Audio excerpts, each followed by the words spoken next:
မင်္ဂလာပါခင်ဗျာ Revolut Burma News Channel ကနေပြီးတော့ဇူလိုင်လ3ရက်နေ့ညနေပိုင်းရရှိထားတဲ့သတင်းများကိုတင်ဆက်ပေးပါမယ်ပထမဆုံးတင်ဆက်ပေးရမယ်စခန်းသိမ်းတိုက်ပွဲသတင်းကတော့မန္တလေးတိုင်းစင်ကူးမြို့နယ်နွေယုံကျေးရွာနယ်မြေရဲစခန်းကိုတော်လိုင်းတပ်ဖွဲ့များကတိုက်ခိုက်သိမ်းပိုက်ရရှိသွားပြီဆိုတဲ့သတင်းကိုတင်ဆက်ပေးပါမယ်ဇွန်လ30ရက်နေ့ကစတင်ပြီးတော့စင်ကူးမြို့နယ်နွေယုံကျေးရွာရဲစခန်းမှာတိုက်ပွဲများစတင်ဖြစ်ပွားခဲ့တယ်လို့သိရပါတယ်မနေ့ကဇွန်လ2ရက်နေ့မှာစင်ကူးမြို့နယ်နွေယုံကျေးရွာရဲစခန်းမှာအကြမ်းဖက်စစ်ကောင်စီတပ်နဲ့တော်လိုင်းတပ်ဖွဲ့တွေကြားမှာတိုက်ပွဲပြင်းထန်ခဲ့တယ်လို့သိရပါတယ်အကြမ်းဖက်စစ်ကောင်စီက Jet Fighter များလက်နက်ကြီးများနဲ့အဆက်မပြတ်ပစ်ခတ်တိုက်ခိုက်နေတဲ့ကြားကအဲ့ဒီနွေယုံနယ်မြေရဲစခန်းကိုသိမ်းပိုက်ရရှိခဲ့ခြင်းဖြစ်တယ်လို့သိရပါတယ်လက်ရှိအခြေအထိကိုလေကြောင်းတိုက်ခိုက်မှုများရှိနေစေဖြစ်တယ်လို့သိရပါတယ်နွေယုံရဲစခန်းကတော့ရသွားပြီလို့ပြောတယ်ထွက်ပြေးနေရတဲ့ပြည်သူတွေကတော့ရွာကိုပြန်လာလို့မရသေးဘူးလို့ PDF လေးတွေကလှမ်းပြောတယ်စစ်ဘေးရှောင်နေရတာကနွေယုံရွာနဲ့ပတ်ဝန်းကျင်ရွာတွေအကုန်လုံးပဲလူဦးရေကတော့ထောင်နဲ့ချီပြီးတော့ရှိတယ်လေရင်တွေကတော့ဝဲနေတုံးပဲလာပစ်နေသေးတယ်3ရက်လောက်တိုက်ပွဲအပြင်းထန်ဖြစ်ခဲ့တာနွေယုံရွာလဲတော်တော်လေးကိုပျက်စီးသွားတယ်ပြည်သူတွေလည်းထိခိုက်သေးဆုံးမှုရှိတယ်လို့ဒေသခံပြည်သူတို့ကပြောဆိုခဲ့ပါတယ်လက်နက်ကြီးတွေကိုကြောင်မြောင်းတက်ကပစ်နေတယ်နွေယုံရဲစခန်းကတော့မင်းညကလေးကရသွားပါပြီနွေယုံရဲစခန်းကျသွားလို့စစ်တပ်ကရွာကိုအညှိုးထားပြီးတော့လုံမှာဆိုလို့တရွာလုံးနှီးပါစစ်ဘေးရှောင်နေရတယ်ဘေးရွာကပင်လယ်ကြီးစစ်စေးဂိတ်မှာတော့တိုက်ပွဲတွေဆက်လက်ပြင်းထန်နေပါသေးတယ်လို့စစ်ရေးသတင်းအရင်းမြစ်ကရှင်းပြထားပါတယ်မန္တလေးတိုင်းစင်ကူးမြို့နယ်မှာဇွန်လ30ရက်နေ့ကစတင်ပြီးတော့မြို့နယ်ရဲတပ်ဖွဲ့မှုရုံးအပါအဝင်အစိုးရရုံးတချို့ကိုတော်လိုင်းတပ်များက drone နဲ့ဘုံကျဲမှုအပါအဝင်စစ်စင်ရေးများကိုစတင်လှုပ်ဆောင်ခဲ့ခြင်းဖြစ်ကြောင်းသတင်းရရှိပါတယ်ခင်ဗျာနောက်ထပ်တင်ဆက်ပေးရမယ့်သတင်းကတော့မန္တလေးတိုင်းစင်ကူးမြို့နယ်ပင်လယ်ကြီးရွာရဲစခန်းမှာတိုက်ပွဲဆက်လက်ပြင်းထန်နေပြီးတော့အကြမ်းဖက်စစ်ကောင်စီကအနီးနားမှာရှိတဲ့ရွာတွေကိုလေကြောင်းကနေပြီးတော့ဘုံကျဲတိုက်ခိုက်နေတဲ့အတွက်ပြည်သူ3ဦးသေဆုံးကထိခိုက်ဒဏ်ရာရရှိသူတွေများပြားခဲ့တယ်ဆိုတဲ့သတင်းကိုတင်ဆက်ပေးပါမယ်ဒီကနေ့ဇွန်လ3ရက်နေ့မနက်ပိုင်းကစတင်ပြီးတော့စင်ကူးမြို့နယ်ပင်လယ်ကြီးရွာရဲကင်းစခန်းမှာတော်လိုင်းတပ်ဖွဲ့များနဲ့အကြမ်းဖက်စစ်ကောင်စီတို့တိုက်ပွဲပြင်းထန်နေပြီးတော့စစ်ကောင်စီကတိုက်ပွဲဖြစ်ပွားရာအနီးနားမှာရှိတဲ့ခြေရွာများကိုလေကြောင်းကနေပြီးတော့ပြစ်မှတ်ထားပြီးတော့ဘုံကျဲတိုက်ခိုက်နေခြင်းကြောင့်ပြည်သူ3ဦးသေဆုံးပြီးထိခိုက်ဒဏ်ရာရရှိသူတွေများပြားခဲ့တယ်လို့သိရပါတယ်လက်ရှိအချိန်မှာခြေရွာနေပြည်သူများဟာအကြမ်းဖက်စစ်ကောင်စီရဲ့ပြစ်မှတ်ထားတိုက်ခိုက်ခြင်းတွေကြောင့်ဘေးလွတ်ရာကိုထွက်ပြေးတိမ်းရှောင်နေကြရပြီးတိုက်ခိုက်ရေးရဟတ်ယာဉ်များနဲ့ Jet Fighter များဇက်တိုက်ပြန်ဝဲနေတယ်လို့သိရပါတယ်ပင်လယ်ကြီးမှာတိုက်ပွဲတွေဆက်လက်ပြင်းထန်နေတော့မယ်စစ်ခွေးတွေကလေကြောင်းကနေတိုက်ခိုက်နေတယ်လေးလုံးရှိပြီးကျဲချနေတာပြည်သူတွေလည်းအထိခိုက်များတယ်ရဟတ်ယာဉ်တွေက Jet Fighter တွေနဲ့ကောပဲကနဦးတိထားရတာကတော့ရုံးပင်ကုန်းရွာကနေအိမ်နှလုံးပျက်စီးသွားပြီးတော့စစ်ခွေးတွေကပြစ်တဲ့ဘုံထီလို့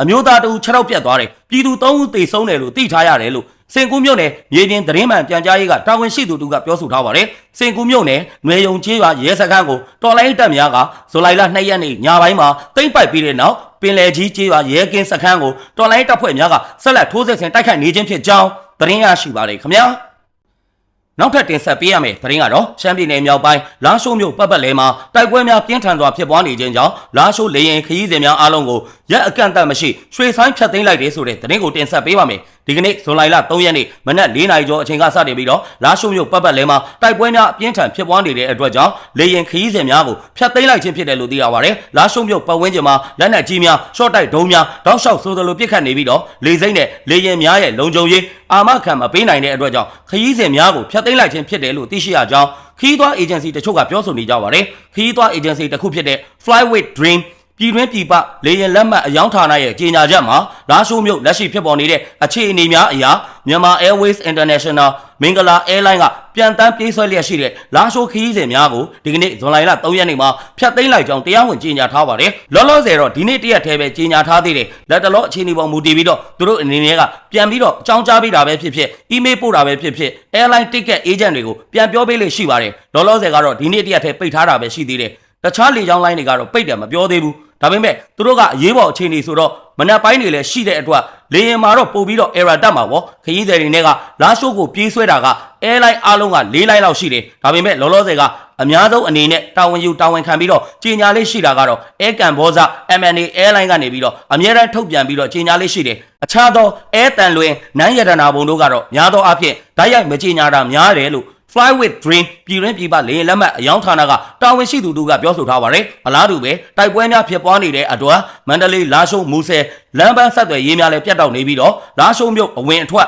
တိန်ဒီအဝင်အထွက်များဟာလုံခြုံရေးစိတ်မချရတဲ့အနေအထားဖြစ်နေတယ်လို့သိရပါတယ်ဒါကြောင့်တွားလာရန်ခက်ခဲနေတယ်လို့သိရပါတယ်နန့်ပေါင်မိုင်းရဲ့ကားလမ်းလာရှိုးတန့်ရန်ကားလမ်းများဟာလည်းလုံခြုံရေးစိတ်ချရတဲ့အနေအထားမရှိတဲ့အတွက်တွားလာရန်မဖြစ်နိုင်ဘူးလို့ဒေသခံပြည်သူတွေကပြောဆိုထားကြောင်းသတင်းရရှိပါတယ်ခင်ဗျာ ဆက်လက်ပြီးတင်ဆက်ပေးရမယ်သတင်းကတော့ရန်ကုန်တိုင်းဒဂုံမြို့တဲ့တောင်ပိုင်း65ရပ်ကွက်အုပ်ချုပ်ရေးမှူးရုံးအနီးမှာမနေ့ကညပိုင်းကဘုံပေါက်ကွဲမှုဖြစ်ပွားခဲ့ပြီးတော့စစ်တပ်ကလူငယ်တချို့ကိုမတင်ကာမှုနဲ့ဖမ်းဆီးခေါ်ဆောင်သွားတယ်ဆိုတဲ့သတင်းကိုတင်ဆက်ပေးပါမယ်မနေ့ကဇွန်လ2ရက်နေ့ည8:58မိနစ်အချိန်ဒဂုံမြို့တဲ့တောင်ပိုင်းအမှတ်65ရပ်ကွက်အုပ်ချုပ်ရေးမှူးရုံးမင်းကွန်းဈေးအနီးပြည်တော်စုလမ်းမကြီးဘေးမှာဘုံပေါက်ကွဲမှုဖြစ်ပွားခဲ့တယ်လို့သိရပါတယ်ဘုံပေါက်ကွဲတဲ့နေရာဟာအကြမ်းဖက်စစ်ကောင်စီတပ်ဖွဲ့ဝင်တွေမကြာခဏဆိုသလိုကင်းလှည့်လေးရှိတဲ့နေရာဖြစ်တော့လေမနေ့ကညပိုင်းကဘုံပေါက်ကွဲတဲ့အချိန်မှာတော့ကင်းလှည့်တဲ့စစ်ကြောင်းမရောက်ရှိမီစောပြီးတော့ပေါက်ကွဲသွားခြင်းဖြစ်တယ်လို့သိရပါတယ်ဒါကြောင့်အထိကိမရှိခဲ့ကြောင်းသိရှိရပါတယ်ဘုံထောင်ထားတဲ့နေရာကစစ်ခွေးတွေအမြဲကင်းလှည့်ရင်ဖြတ်တန်းလေးရှိတဲ့နေရာပဲမနေ့ညကတော့စစ်ခွေးတွေလာလေးရှိတဲ့အချိန်မှာဘုံပေါက်သွားတာဖြစ်ပေမဲ့စစ်ခွေးကင်းစစ်ကြောင်းကနောက်ကျပြီးမှရောက်လာလို့ဘုံမထိသွားဘူးစစ်ခွေးနဲ့ဘောမတွေလွတ်သွားတယ်လို့ဒေသခံသတင်းရင်းမြစ်ကပြောဆိုထားပါတယ်ဘုံပေါက်ကွဲပြီးတဲ့နောက်စစ်တပ်ကအမှတ်65ရပ်ကွက်နဲ့အနီးပတ်ဝန်းကျင်ကရပ်ကွက်များကိုစီရင်ဝင်ရောက်စစ်ဆေးပြီးတော့လူငယ်တချို့ကိုဖမ်းဆီးသွားတယ်လို့သိရပါတယ်မနေ့ကညပိုင်းဘုံပေါက်ကွဲမှုကိုတောင်တကုံကရပ်ကွက်တီကပြည်သူတွေကကြားခဲ့ရကြောင်းပြောဆိုခဲ့ပါတယ်။မနေ့ညကအုံးဆိုတဲ့ဘုံပေါက်ကွဲတံကြီးကိုတောင်တကုံ53 54 55 65နဲ့63ရပ်ကွက်တွေကအတိုင်းသားကြီးကြားလိုက်ရတယ်။ဘုံပေါက်တံကပြင်းလွန်းတော့အနီးနားမှာရှိတဲ့စက်မှုစုံနားကနေအိမ်နဲ့အဆောင်တွေတော့တုံခါသွားတယ်လို့တောင်တကုံကပြည်သူတို့ကပြောဆိုထားကြောင်းသတင်းရရှိပါတယ်ခင်ဗျာ။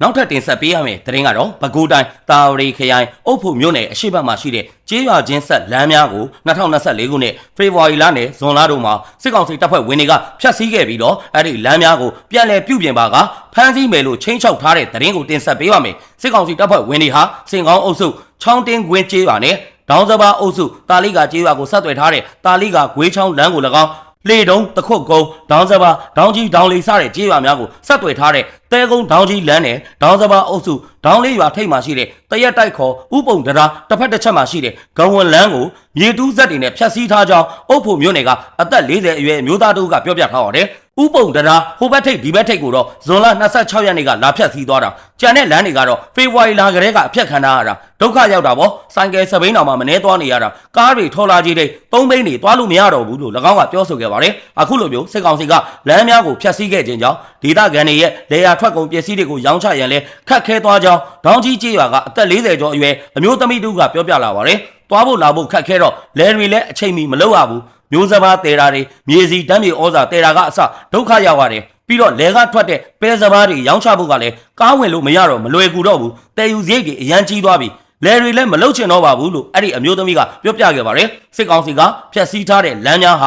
ာပဲခူးရိုးမနဲ့ထိစပ်နေတဲ့အတွက်ရိုးမအတွင်းမှာအထိုင်ချထားတဲ့တော်လိုင်းရိပ်ရဲဘော်များဟာအုပ်ဖို့မြို့နယ်အတွင်းကိုဝင်ရောက်တိုက်ခိုက်မှာကိုထိတ်လန့်တဲ့အတွက်ဖျက်ဆီးထားခြင်းဖြစ်နိုင်တယ်လို့အုပ်ဖို့မြို့နယ်ကနိုင်ငံရေးတက်ကြွလှုပ်ရှားသူအမျိုးသားတို့ကပြောပြလာပါတယ်သူတို့စစ်တပ်ကဖျက်ထားတဲ့လမ်းတွေကိုပြန်ပြင်ရင်အရေးယူမယ်လို့ချိန်ချောက်ထားတော့ရွာသားတွေကမပြင်ရဲကြဘူးပြီးတော့မိုင်းတွေလည်းထောင်ထားတယ်လို့ချိန်ချောက်သွားသေးတယ်ထောင်မထောင်တော့မသိဘူးအဲ့ဒီတော့ရွာသားတွေလည်းဒီတိုင်းထိုင်ကြည့်နေရတာပေါ့ကျမ်းမာရေးမကောင်းတဲ့သူတွေကိုလည်းစေးရုံစေးကံပြဖို့ခက်ခဲသွားတယ်ကလေးတွေလည်းကြောင်းသွားရတာကအစမလွယ်ကူတော့ဘူးတမင်ပြည်သူတွေကိုဒုက္ခပေးနေတာလို့၎င်းကပြောဆိုခဲ့ပါတယ်ဒါအပြင်စစ်ကောင်စီတပ်ဖွဲ့ဝင်များဟာတာယာဝတီခရိုင်အတွင်းမှာရှိတဲ့မြို့နယ်တွေကပဲခူးရုံးမနဲ့ထိစပ်နေတဲ့ကျေးရွာများကိုမိရှုဖျက်ဆီးခြင်းကျေးရွာသူကျေးရွာသားများကိုဖမ်းဆီးတပ်ဖြတ်ခြင်းတွေကိုလှုံ့ဆော်တယ်လို့ဒေသခံများကိုလည်းနှိမ့်ထုတ်ခြင်းတွေကိုလှုံ့ဆော်နေတယ်လို့ပြည်သူတွေကပြောဆိုထားကြောင်းသတင်းရရှိပါတယ်ခင်ဗျာဆက်လက်ပြီးတင်ဆက်ပေးရမယ်သတင်းကတော့ပဲခူးတိုင်းမုံမြို့နယ်မှာရှိတဲ့နောင်ချိုကျေးရွာကိုအကြမ်းဖက်စစ်ကောင်စီကလက်နက်ကြီးများနဲ့ပစ်ခတ်တဲ့အတွက်ကြောင့်ဒေသခံပြည်သူ2ဦးသေဆုံးပြီး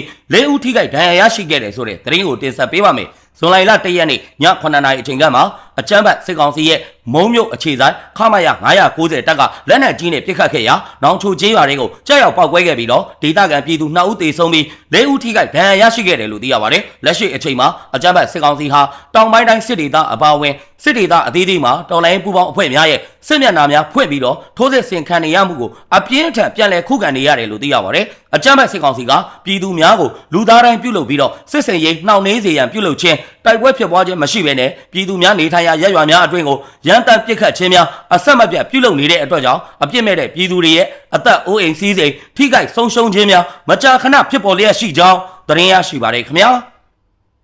အခုလိုမျိုးမြန်မာတနိုင်ငံလုံးမှာဖြစ်ပွားနေတဲ့စစ်ရေးသတင်းနိုင်ငံရေးသတင်းများကိုအချိန်ပေးပြီးတော့နားဆင်ပေးတဲ့အတွက် Revolut Burma News Channel ကနေပြီးတော့အထူးပဲကျေးဇူးတင်ရှိပါတယ်ခင်ဗျာ